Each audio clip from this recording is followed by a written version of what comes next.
Focus ప్రజాస్వామ్యం అంటే లెక్కలేదు, రాజ్యాంగం అంటే గౌరవం లేదు. దేశంలో కాంగ్రెస్ బీజేపీ పార్టీలు విలువలకు తిలోదకాలిస్తున్నాయి. తెలంగాణ ప్రజల మనసులో నిలిచిన బీఆర్ఎస్ కేసీఆర్ ను ఎదుర్కోలేక కుట్రలకు తెరలేపుతున్నాయి. బీఆర్ఎస్ నేతలకు గాలమేస్తున్నాయి. ప్రతిపక్షంలో ఉన్నప్పుడు ఫిరాయింపులపై శ్రీరంగ నీతులు మాట్లాడిన రేవంత్ రెడ్డి ఇప్పుడు సీఎం సీటును కాపాడుకునేందుకు బరి తెగిస్తున్నారు. జంప్ జిలానీలకు రెడ్ కార్పెట్ పరుస్తున్నారు. ఒకప్పుడు పార్టీ మారే నేతలను రాళ్లతో కొట్టాలన్న రేవంత్ రెడ్డి ఇప్పుడు కాంగ్రెస్ కండువాలు కప్పి పార్టీలోకి ఆహ్వానిస్తున్నారు.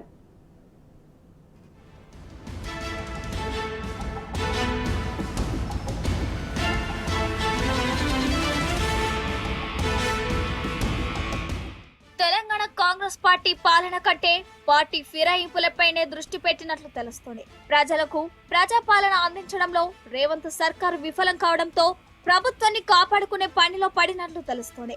ప్రభుత్వ సలహాదారుడు వేం నరేందర్ రెడ్డి నాయకత్వంలో ఏకంగా ప్రత్యేక టీంతో వార్ రూమ్ ను ఏర్పాటు చేసినట్లు ప్రచారం సాగుతోంది.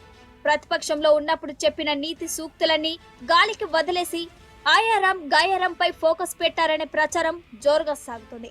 ఎమ్మెల్యేల రాజకీయ, ఆర్థిక, వ్యాపార బలహీనతలను రేవంత్ రెడ్డి అవకాశంగా చేసుకొని ఫిరాయింపులను ప్రోత్సహిస్తున్నారని పొలిటికల్ సర్కిల్లో కామెంట్స్ వినిపిస్తున్నాయి.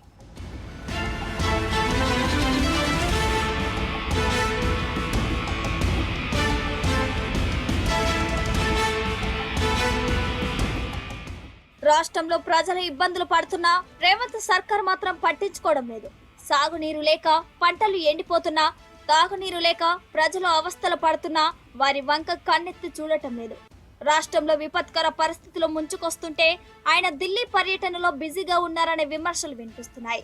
సమస్యలను పరిష్కరించకుండా తన ప్రభుత్వాన్ని కాపాడుకునేందుకు మాత్రం ప్రయత్నిస్తున్నారనే ఆరోపణలు ఉన్నాయి.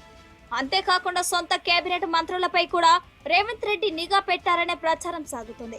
వారి కదలికలను నిత్యం గమనిస్తూ అభద్రతా భావంతో సీఎం రేవంత్ ఉన్నారని సొంత పార్టీ నేతలే విమర్శలు గుప్పిస్తున్నారు. నీతులు ఇతరులకు చెప్పేందుకు తప్ప తాము ఫాలో కావడానికి కాదని సీఎం రేవంత్ రెడ్డి నిరూపించారని ప్రతిపక్షాల విమర్శలు గుప్పిస్తున్నాయి. ఒక పార్టీలో ఉండి ఆ పార్టీ బీఫామ్ మీద గెలిచి ఆ పార్టీ ద్వారా పొందిన పదవులకు రాజీనామా చేయకుండా పార్టీలు మారే నేతలను రాళ్లతో కొట్టాలని గతంలో రేవంత్ రెడ్డి గప్పాలు కొట్టారని కౌంటర్లు వేస్తున్నారు. గ్రామాల్లో పిచ్చి కుక్కను రాళ్లతో కొట్టినట్లే పార్టీ ఫిరాయించే వారిని కూడా తరిమి కొట్టాలని ప్రజలకు పిలుపునిచ్చారని గుర్తు చేస్తున్నారు. మరి ఇప్పుడు పార్టీ మారిన నేతలను కూడా ఎలా కొట్టాలో రేవంత్ రెడ్డి చెప్పాలంటూ డిమాండ్ చేస్తున్నారు. రేవంత్ రెడ్డి గారు ప్రతిపక్ష నాయకుడు ఉన్నప్పుడు, పిసిసి ప్రెసిడెంట్ గా ఉన్నప్పుడు ఏమని చెప్పింది నేనంటే ఆయన అన్న మాటలు మీకు చెప్తా ఉన్నాను. ఒక పార్టీలో గెలిచి ఒక పార్టీలో చేరినోని రాళ్లతోని కొట్టి చంపాలన్నాడు. మరి వాళ్ళ రాళ్లతోని కొట్టి చంపుతారా? మరి ఇవాళ ఏం చెప్తారు? యావత్ తెలంగాణ ప్రజలకి జవాబు ఏం చెప్తారని చెప్పి నేను అడుగుతా ఉన్నాను. ఆనం నాగేందర్ గారిని మీరు ఏమన్నారు? పంజగుట్ట బార్కాడ బీడీలు అమ్ముకునేటోని అని అన్నారు. మరి ఆ బీడీలు అమ్ముకునేటోని ఎందుకు కొనుక్కున్నావు అని చెప్పి నేను అడుగుతా ఉన్నాను. తన ప్రభుత్వంపై నమ్మకం లేని సీఎం రేవంత్ రెడ్డి ప్రతిపక్షాలను బదనం చేసే పనిలో పడ్డట్లు తెలుస్తుంది. ప్రభుత్వాన్ని పడగొట్టేందుకు విపక్షాలు కుట్రలు చేస్తున్నాయని పదే పదే ప్రచారం చేస్తూ తన ప్రభుత్వ తప్పులను కప్పిపుచ్చుకుంటున్నారని విమర్శలు వినిపిస్తున్నాయి. తమకు రేవంత్ సర్కార్ ను కూల్చాలనే ఉద్దేశం లేదని ప్రతిపక్షాలు ఎన్నిసార్లు చెప్పినా అదే వంతుగా ప్రచారం చేసుకుంటున్నారు సీఎం రేవంత్ రెడ్డి. ఇచ్చిన హామీల నుంచి ప్రజల్లో వ్యతిరేకత రాకుండా ఇలా డ్రామాలు చేస్తున్నారని ప్రతిపక్షాల విమర్శలు చేస్తున్నాయి. నీతి సూక్తులు చెప్పడమే కానీ వాటిని ఫాలో అవ్వటం కాంగ్రెస్ డిఎన్లోనే లేదని మరోసారి రేవంత్ రెడ్డి నిరూపించారంటూ సెటైర్లు వేస్తున్నాయి. ఒకవైపు పార్టీ ఫిరాయింపుదారులను రాళ్లతో కొట్టాలని చెబుతూనే మరోవైపు గేట్లు తెరిచామంటూ ఫిరాయింపులను ప్రోత్సహించడం కాంగ్రెస్ నీచ రాజకీయానికి నిదర్శనమంటూ విమర్శలు వినిపిస్తున్నాయి. రాజీనామా చేయకుండా పార్టీ మారితే రాళ్లతో కొట్టండి, రాళ్లతో కొట్టి చంపండి. గ్రామాలలో అప్పుడప్పుడు చూస్తుంటాం, పిచ్చి కుక్కలు ఊర్లో స్వైర విహారం చేసి ప్రజల్ని కరిస్తే తరిమి రాళ్లతో కొట్టేట్లయితే చంపుతారో వాళ్ళను రాళ్లతో కొట్టించే బాధ్యత నేను తీసుకుంటా. నేనే ముందలుంటా. తెలంగాణలో కాంగ్రెస్ పార్టీ అధికారంలోకి వచ్చిన 3 నెలల్లోనే ప్రతిపక్ష నేతలపై సీఎం రేవంత్ బెదిరింపులు ఎక్కువయ్యాయనే ఆరోపణలు వినిపిస్తున్నాయి. కేంద్రంలో మోడీ చేస్తున్నట్లే రాష్ట్రంలో రేవంత్ రెడ్డి చేస్తున్నారని విమర్శలు వస్తున్నాయి. చోటే బాయ్ బడే బాయ్ ఇద్దరు కూడా విపక్ష పార్టీలను బలహీనపరుస్తున్నారు. అధికారాన్ని, అంగబలాన్ని, దర్యాప్తు సంస్థలను అడ్డుపెట్టుకొని ఈ ఇద్దరు నేతలు దిక్కుమాలిన రాజకీయాలు చేస్తున్నారని ప్రతిపక్షాలు మండిపడుతున్నాయి. 10 ఏళ్లు అధికారంలో ఉన్న నేతలు ఇప్పుడు అధికారం పోవడంతో తట్టుకోలేక పార్టీ ఫిరాయింపులకు పాల్పడుతున్నారు. పైగా తమపై ఉన్న అక్రమ కేసుల నుంచి రక్షణ కోసం, అక్రమాస్తులను కాపాడుకోవడం కోసమే పార్టీలు జంప్ అవుతున్నారనే ఆరోపణలు ఉన్నాయి. ఇప్పటికే కారు దిగి గాంధీభవన్ మెట్లెక్కిన వారిలో కొంతమంది నేతలపై ప్రజల్లో వ్యతిరేకత ఉంది. ఇంకొంతమంది నాయకులపై అవినీతి, భూ కబ్జా, భూ అక్రమ కేసులు ఉన్నాయి. ఇలా కొందరు ఆస్తులు కాపాడుకోవడం కోసం, ఇంకొందరు వ్యాపారాలు, కాంట్రాక్టుల కోసం కాంగ్రెస్ లో చేరుతున్నారని విమర్శలు వస్తున్నాయి.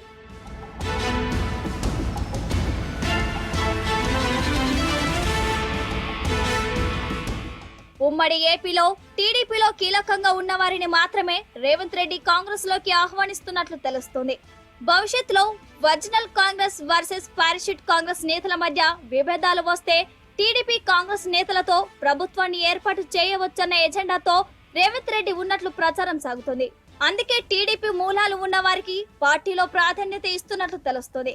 మరి ముఖ్యంగా తన సామాజిక వర్గానికి, తన కులానికి పాలనలో ప్రభుత్వ నిర్ణయాల్లో అగ్రతాంబూలం వేస్తున్నారనే విమర్శలు బాహాటంగా వినిపిస్తున్నాయి.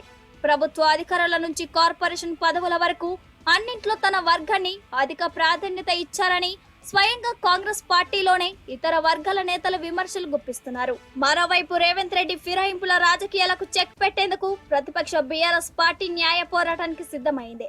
బీఆర్ఎస్ పార్టీ బీఫామ్ పై గెలిచి పార్టీ మారిన వారిపై కఠినంగా చర్యలు తీసుకోవాలని డిమాండ్ చేస్తూ స్పీకర్ కు విజ్ఞప్తులు చేసింది. ఇప్పటి వరకు ఒక్క ఎమ్మెల్యే దానం నాగేందర్ మాత్రమే అధికారికంగా కాంగ్రెస్ పార్టీలో చేశారు. దానంపై పార్టీ ఫిరాయింపు చట్టం కింద చర్యలు తీసుకోవాలని బీఆర్ఎస్ నేతలు స్పీకర్ ను కోరారు. అయితే పార్టీ మారిన ఎమ్మెల్యేలపై ఫిర్యాదు చేసిన వెంటనే స్పీకర్ స్పందించి వీలైనంత త్వరలో చర్యలు తీసుకోవాలని దేశ అత్యున్నత న్యాయస్థానం సుప్రీంకోర్టు గతంలో ఆదేశాలు జారీ చేసింది. అంతేకాదు, అసెంబ్లీ స్పీకర్ కాలయాపన చేస్తే న్యాయస్థానం జోక్యం చేసుకుంటుందని కోర్టు హెచ్చరించింది. ఇప్పుడు సుప్రీంకోర్టు తీరును బీఆర్ఎస్ అస్త్రంగా మార్చుకుంది. కొద్ది రోజుల క్రితం హిమాచల్ అసెంబ్లీలో చోటు చేసుకుంటున్నట్లు ఇక్కడ కూడా అలాగే చేయాలని డిమాండ్ చేస్తుంది. బీఆర్ఎస్ పార్టీ బీఫామ్ మీద గెలిచి వదిలిపెట్టి పోయిన నాగేందర్ గారిని 101% ఇలా ఎమ్మెల్యేగా డిస్క్వాలిఫై కాబోతా ఉన్నారు. చాలామంది అనుకుంటుండొచ్చు, అరే ఇది ఇప్పుడు కాదు, టైం పడుతుంది కదా, ఇది చేయవచ్చు కదా అని. అట్లా లేదు. సుప్రీంకోర్టు జడ్జిమెంట్ ఇచ్చింది. 3 months లోపలనే డిసిషన్ తీసుకోవాలి స్పీకర్ గారు అని సుప్రీంకోర్టు కూడా జడ్జిమెంట్ ఇచ్చిన దాఖలు ఉన్నాయి. ఖచ్చితంగా 3 months లోపలనే దానం నాగేందర్ గారు డిస్క్వాలిఫై కాబోతా ఉన్నారని చెప్పి ఈ సందర్భంగా తెలియజేస్తా ఉన్నాను. దేశంలో ఫిరాయింపు రాజకీయాలు ఇప్పటివి కాదు. ఒకప్పుడు పార్టీ ఫిరాయించడం అంటే ఒకరిద్దరు ఎమ్మెల్యేలలో, ఎంపీలో వేరే పార్టీలోకి మారిపోవడం, లేదంటే మద్దతు పలకడం ఉండేది.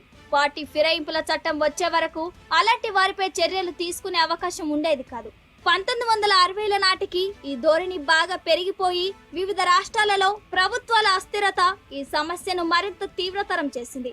అయితే 1985 పార్టీ ఫిరాయింపుల చట్టాన్ని నాటి రాజీవ్ గాంధీ ప్రభుత్వం తీసుకొచ్చింది. కానీ ఆ చట్టానికి కాంగ్రెస్ పార్టీనే తూట్లు పడిచింది. నా రిక్వెస్ట్ ఏంటంటే, సుప్రీంకోర్టు చాలా స్పష్టంగా చెప్పింది, ఏ రోజైతే పార్టీ మారినట్టు ప్రకటన చేసినా, కండవా కప్పుకున్నా ఆ నిమిషం నుండే డిస్క్వాలిఫై అని చెప్పేసింది. అది చట్టం అది. కాబట్టి ఇంకెందుకు వెళ్ళేడియాలి స్పీకర్ గారు. 2011లో బీఎస్పీ ఎమ్మెల్యే సమాజ్వాదీ పార్టీ మీటింగ్కి వెళ్ళి కండవా కప్పుకుంటేనే డిస్క్వాలిఫై చేసారు స్పీకర్. ఆయన పార్టీ మారినట్టు కూడా చెప్పలేదు. బిహేవియరల్ యాటిట్యూడ్, నీ ప్రవర్తన అట్లుంటే కూడా డిస్క్వాలిఫై చేయమని చెప్పింది చట్టం, చెప్పింది సుప్రీంకోర్టు చెప్పింది. 2011లో జరిగిందాడ. ఇటు బీజేపీ కూడా ఫిరాయింపులకు కేర్ ఆఫ్ అడ్రస్ అయింది. ఎన్ని అవినీతి ఆరోపణలు వచ్చిన నేతలైనా బీజేపీలో చేరిపోగానే క్లీన్ గా మారిపోతారనే విమర్శలు ఉన్నాయి. అదో వాషింగ్ పౌడర్ నిర్మా లాంటిదని సెటైర్లు వినిపిస్తున్నాయి. ఈడీ, సిబిఐ, ఐటీ దాడుల నుంచి రక్షణ పొందడంతో పాటు కేసుల నుంచి విముక్తి పొందేందుకే బీజేపీలో నేతలు చేరుతున్నారనే అభిప్రాయం ప్రజల్లో కూడా ఉంది. సుప్రీంకోర్టు తీర్పును అనుసరించి స్పీకర్ నిర్ణయం తీసుకుంటారా లేదా అనేది ఇప్పుడు తేలాల్సి ఉంది. ఫిరాయింపులపై ప్రజలను మోసం చేసిన రేవంత్ రెడ్డి తెలంగాణ సమాజానికి క్షమాపణలు చెప్పాలని ప్రజలు డిమాండ్ చేస్తున్నారు.